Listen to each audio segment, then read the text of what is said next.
okwetomba itoku nokwijaho bwamayo kurre bigombe byentunguka okurema kutaha akakiko akariko yabembera ebigombe bitari bya government.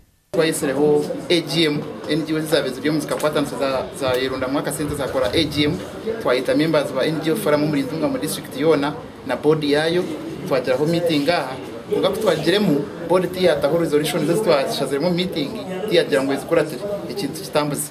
Ntungamo district erimwe bigombe bingi ebitari bya government konka shelter pista nagira ngo yaba bitari gukora nikiretero buhereza butahika abantu.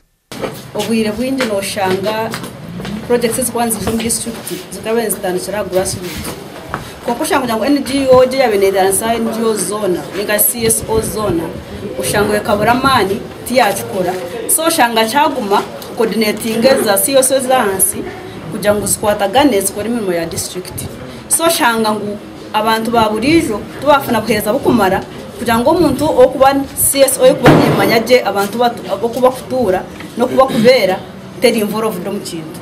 Dan Mugizi ori mukuru w'ekitongore cya Arise nagira ngo ekigenderwa cyawo tisente koreka no kureba ngo bahikanisa emirimo y'ebitongore bitari bya government hamwe no kushongera emirimo ya government. Zo kubaho forum nkejo NGO nzija hamwe zihandikisa zite membership fee nangwa zo subscribing sente buri mwaka konge kigenderwa tisente tiki no kureba ngo twahikanisa emirimo y'ebitongore bitari bya government eyukwani bukora mu district.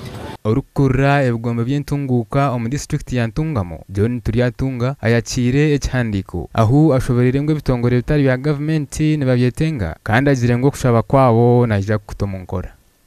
NGOs nituzetaga ahatemurimo yazo bakaba forming this NGO forum and it was very important ekane to coordinating nabo kora referrals za NGOs.